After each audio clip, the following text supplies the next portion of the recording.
Hey guys, it is your girl Jade Ashley and I want to welcome you back to my YouTube channel. Right now you are tuned in to an all new video of when the beat drops. So if you're interested in hearing my 5 hottest beats and music of this week, then definitely stay tuned for more. Okay guys, so let's dive into this week's hottest beats. I know it's been a minute since I've done a video of when the beat drops, but we here, so let's just talk. So the first beat of this week, I have to talk about Miss Janet Jackson. You know, Janet, she did like a announcement video. The last time she did an announcement video was last year when she basically let everybody know that she was putting her Unbreakable World Tour on, you know, a hold for a second because her and her husband were trying to start a family, and as we all know, she had a baby and all of this other stuff. So, you know, now she was coming around. It's been like a year, like it was like last year April or something like that. So, you know, it's been like a year. It's like a year exactly. She basically came back and she did like this whole announcement. So basically the two things that she addressed in the video, and it's been a minute since I did a When the Beat Drops video, but you know, she basically just confirmed that her and her husband are separated at the moment in time and they are getting a divorce. She said that they are in court, and you know, she just said that she's just leaving everything else in God's hands. Other than that, she also did confirm that she is uprooting her tour again, but instead the tour will not be called the Unbreakable World Tour. Instead it will be called the State of the World Tour, and basically she said, you know, that deals with love, relationships, friendships, you know, just a whole bunch of stuff like that. And she said that she will see everybody on September 7th. So Janet, she is working and she is gonna, you know, get back and do that tour. I do remember doing a story actually where you know, somebody had sued, not Janet Jackson, but they sued Live Nation, who does like the, you know, the tickets and stuff for her tours, because they said that they didn't get a refund on her Unbreakable World Tour, and you know, they were just saying, you know, it's postponed. So that person who was suing Live Nation felt like by them saying the tour was postponed was their way of saying, you know, y'all ain't getting your money back. But you know, lo and behold, like literally a few weeks later, Janet pops up and she's like, you know, yes, I'm starting my tour again. It's gonna go by a different name, but it does start on, so she said September 7th. And yeah, so Janet, she's coming back. Obviously, I feel like, to me, like, aside from like the message that she had with, yes, I'm getting a divorce and you know, I'm going back on tour, I just felt like the vibe for this one particular message was just different. Like I feel like I got the real Janet. Not that I feel like, you know, we ever get like a fake Janet, but you know, she was kind of like just laying down on the phone like she did with the last one. She was like, hey guys, it's Jan, and she was like, you know, I have to play the clip, just this one particular part, so definitely check this out. Guys, oh my gosh, I look like I have bags under my eyes. Oh well. Hey you, maybe I do. Hey you guys, it's me, Jan. Just in case you don't recognize me, because I have put on quite a few since I had the baby. More than a few. Can you please be quiet, Randy? Nobody's talking to you. Thank you. Since I had my baby. But I thank God. I thank God for him, you guys. He is so healthy, so beautiful, so sweet, so loving, such a happy baby. That's my Isis. My Isis. Okay guys, so she was like, you know, Randy, just be quiet. Like I just felt like we got a little bit more of the real Janet that we probably don't get to see, because you know, Janet, she always keeps her personal life personal. Like as far as we know of Janet Jackson, we just know Janet Jackson more so of just the performer. You know, there's always speculations about her past, you know, whether it's like past marriages, whether she had children, whatever. But you know, we just got to see Janet, like the mother. She was gushing about her son, telling her brother to shut up. Like, so I'm just here for it. I'm not gonna say I'm gonna go see Janet, you know, because I don't know what can happen. And which is so weird, like right before I pressed record on this, I was checking my emails and I damn sure got an email from Live Nation, and I saw Janet Jackson tickets like in the headline and stuff or whatever. But shout out to Janet. It's great to see that, you know, despite everything that's going on with her marriage, she's in a great place, she's happy, and she's getting back to work, and she's fulfilling the promise that she had to everyone a year ago as far as canceling her tour. So yeah. other than that, we're going to move on to my second beat of this week. And we have to talk about that. This is a very, very trending topic at this point in time, especially because everything with this happened, you know, literally like yesterday. While I'm recording this is Thursday. So this all popped off on Wednesday. And I am talking about Funk Flex, you know, basically talking about Tupac. And I guess it's all kind of started where he was on Instagram Live, probably like the night before, like Tuesday night. And I didn't watch it. I don't know the discussion of it, or the discussions or the topics of the discussions that happened. But obviously one topic of discussion that did happen, and I know for sure happened because he made a post about it, was he said that Tupac basically was responsible for shooting himself. And this one particular shooting he's talking about is the shooting that happened at Quad Studios. Now, I can't remember what year. I was a kid, first of all, so I wouldn't remember like, oh yeah, I remember when that. I was like, it happened like probably 94, 95 or something like that, which means that I was like literally 1 year old, if not before I was one, that this happened. It's like this real famous, I guess, shooting you can say that happened here in New York City at Quad Studios. So everybody knows about, you know, Tupac getting shot in, you know, Quad Studios. We've seen it in a Notorious, you know, biopic, if for those who might have not known about it prior and stuff like that. And basically Funk Flex, he said that Tupac shot himself. He was like that everybody knows it. He blamed it on Biggie and the whole Bad Boy, and basically there would have been no West Coast, East Coast type of beef if it wasn't for Pac in that whole situation. He was saying that a lot of the Tupac fans basically are, you know, worshiping the liar. Like, it was just a whole bunch. And he was like, how about y'all ask Lil C's? And it was a comment that was made in the screenshot of his live, and that's how he kind of developed his post on Instagram basically. And, you know, it was like a Cheddar Bob type of, you know, reference that was made in a comment. And, you know, Lil C's, he came around and he made his own post on his Instagram, and he was like, look, I would never, you know, speak on the dead. I would never disrespect legends and stuff like that. I'm all about the people. He didn't want nothing, a part of nothing at all. And you know, if y'all know Funk Flex, he don't give a damn basically. Like, he'll sit here and he'll call out anybody. He goes on rants on the radio. He goes on rants on Twitter, and that's exactly what he did. I honestly would have just left it alone, because like I said, I'm with C's and everybody else. I would not want to disrespect the dead, regardless of what he says happened. You know, he has his theories, people have their theories and stuff like that. Tupac is definitely a legend, regardless of the fact, no matter how short-lived both his and Biggie's rap careers were, they're legends. End of story. Nothing's changing that. You know, it is what it is. And everybody's like, oh, well, if you knew this when it happened, why 20-something years later you saying something about it? And it was just real disrespectful, honestly. You know, I just like, the whole speaking on the dead, like, I thought that was really uncalled for, to be honest. Another person who thought so was T.I. Earlier today, he made a post where he basically just kind of like addressed everything that Funk Flex had said, you know, within his tweets and, you know, stuff about Tupac. And he said, yo, Funk Flex, respectfully, bruh, on G Code, regardless of what you think the validity of the statement is, I was taught never to speak down on a dead man, considering they ain't here to speak up for themselves. When he was alive, you was on the air then. That was a time for you to address it. Not here, not now, not like this. I'd say the same to a nigga from LA speaking on B.I.G. So Flex was wrong, in my opinion. But if you have your own thoughts on the situation, you can definitely leave me a comment in the section below this video and let me know your thoughts on this whole situation. So we're gonna move on to our third beat of this week, and we have a whole new biopic that's coming out. Y'all know biopics is the trend. It's been the trend for like the past 3 years now. So the next people, or the next person, or the next group, or whatever the case may be, definitely from that 90s era, that will be getting their own biopic is none other than Xscape. So I've talked on this channel about Xscape reuniting and stuff like that, and it's not, I think we all seen this coming, to be honest, with them just, you know, doing a biopic. It was just more so we were just waiting for like that official announcement, and that official announcement came earlier this week.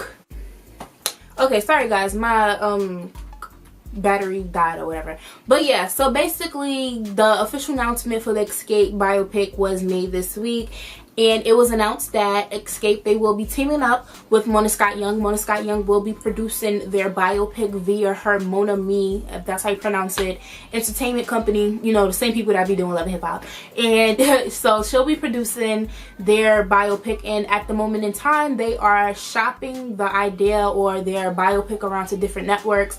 So pretty much sounded like it's going to be like a television biopic and stuff like that, which is, you know, also popular as well. It's like very few biopics that make it to the big screen. I think literally the only biopics we've really seen make it to the big screen was Biggie's Notorious, Straight Outta Compton, and somebody else's.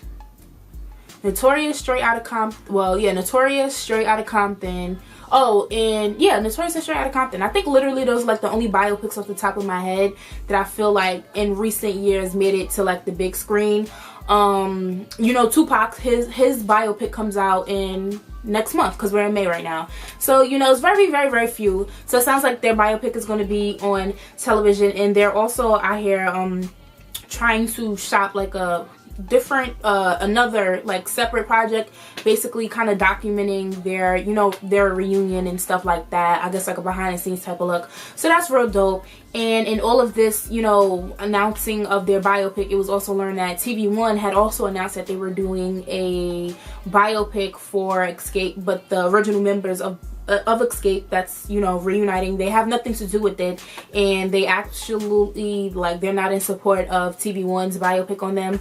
So my thought is, or my feelings on this is, at the end of the day, if y'all can remember their episode of Unsung, that was the one episode of Unsung off the top of my head that I feel like had just the most drama. Like literally, when you listen to or when you watch an episode of Unsung, you know, you listen to the beginning of their story, their success, the problems, and then like the resolutions or the solutions, or if the person passed away, you know, it usually has a nice ending.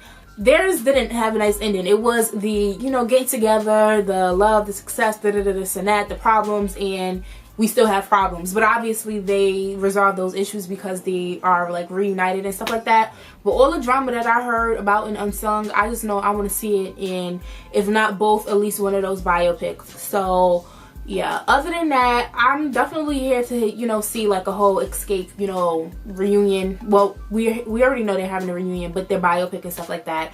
So, you know, Xscape, they were around when I was little, and I do remember some of their songs, and I know some of their songs, but it's great to just see their, you know, their story be told on screen. So I'm here for it. So definitely let me know your thoughts on this upcoming Xscape biopic. It's two, but you know, there's one that the group will definitely be involved in for sure. So my fourth beat of this week, has definitely been like the talk for like the past week, and I'm referring to Ja Rule and his business partner Billy McFarland's Fyre festival. Now, first and foremost, I did not hear a goddamn thing about this festival a day in my life until shit went left, to be honest with y'all. Like literally, I woke up on Friday and people were just like, I heard it on the radio, I seen it on social media, like everywhere. People were just saying like, yo, they were trying to throw this, you know, this festival, and shit went left. Basically, there were supposed to be people, Blink 182, Tyga. It was just like, they just promised a whole bunch of artists. There's supposed to be a whole bunch of like famous people that were promoting it, obviously, and I missed those promotional posts and stuff. But yeah, they were going to throw this whole music festival on in the Bahamas, and basically when people got there, they did not get what they paid for, and people paid thousands of dollars tickets to have like, I guess like this whole luxury musical festival experience. And people compared it to like the Hunger Games. People like shared photos and videos. They were intense. Like people showed like the food that it looked uncooked to me. Like yeah, it just wasn't really too great. And one of the organizers, Billy McFarland, he said that there was like this whole storm that kind of happened and stuff like right before it happened, and like a lot of people said that they were stranded, they were trying to leave. He was saying like it was just a whole bunch of shit. It's like you literally, it's like a news story about this literally every single day. One of the results from this thing was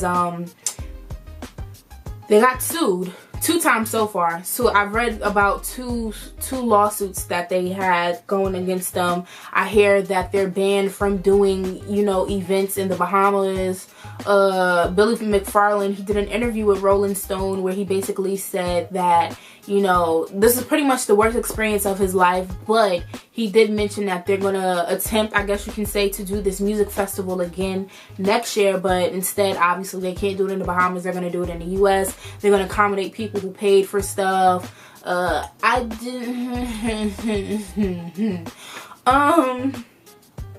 Good luck.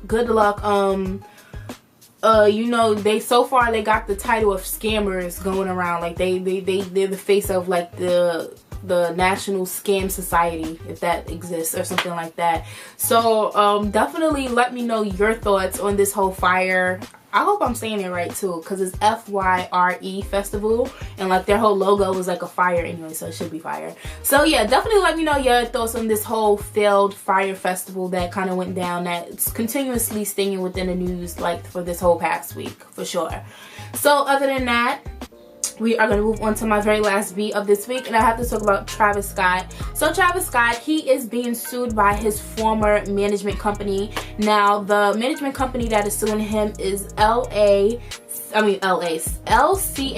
I don't know, I guess it's just an acronym, because the management company is actually owned by a well-known record executive, Leor Cohen. And when I seen him, I was like, I know who he is. Like, I've seen him before, so I know he plays like a very, you know, significant role within the music industry. So basically his management company is suing Travis Scott. So they were saying that Travis Scott signed with them back in 2014 for a 3-year deal, and basically they were supposed to make 15% off of everything that he did, like when it came to entertainment.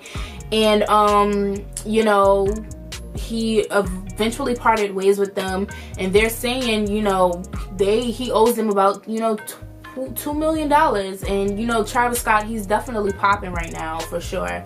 So they say he owes them $2 million. So far he's only paid, you know, $37,000, and they want their money. TMZ, I guess, kind of got this story about, you know, him being sued, and somebody from TMZ kind of revealed that the only reason why he left that management company is because at the time he felt like they weren't doing much for his career, so he kind of just parted ways and went to a management company that, you know, does for him now. And I guess whoever is managing him now is doing a great job, because it's, you literally hear him all over the place. So, you know, yeah, but this former management company, LCAR management, they want their dough. They say that he owes them $2 million. They only got $37,000 from him, and they want the rest of their money. So, you know, a lot of people are saying it's that Kardashian Jenner curse. You know, I'm not really into like the whole Kardashian lifestyle, but a lot of people saying it's the Kardashian Jenner curse, because, you know, he's rumored to be dating Kylie Jenner now. I'm not sure, but you know, artists are out here getting sued left and right, basically. So other than that, those are my 5 hot beats of this week. Okay guys, so I want to thank you for tuning into this week's video, and of course, you know, I have to end every single video by reminding you guys to comment, like, subscribe, and share. It would greatly be appreciated. I have absolutely no notes to leave you guys with this week, so you know I have to end this video by giving you my song of the week, and my song of the week is going to have to go to DJ Khaled featuring Chance the Rapper, Justin Bieber, Quavo, and Lil Wayne with his new song, I'm the One. Now this song released last week along with the music video, and literally all week I have been like searching this song, and I just been like listening to it non-stop. It definitely gives gives me summer vibes, so it kind of puts me in a good type of spirit. And I definitely feel like it was going to be one of, you know, DJ Khaled every summer got an anthem. So, you know, I definitely feel like this video and this song and everything is just going to represent the summertime and become a summer anthem. So if you actually did not check out the video, you can head on over to my blog at www.jade-ashley94.blogspot.com. Once again, I want to thank you guys for tuning in, and I will see you next time. So, bye. Hey guys, it is your girl Jade Ashley, and I want to welcome you back to an all new video. I want to welcome you back to my YouTube channel for an all new video. Okay guys, so let's just get into this week's hottest beats. I know it's been a minute since I've been done that. Now I believe this released last week. He released a song, the music, and like I'm just in the music. He released a music video. Hey guys, Hey guys, thank you for watching, and don't forget to share and subscribe, and I will see you all next time.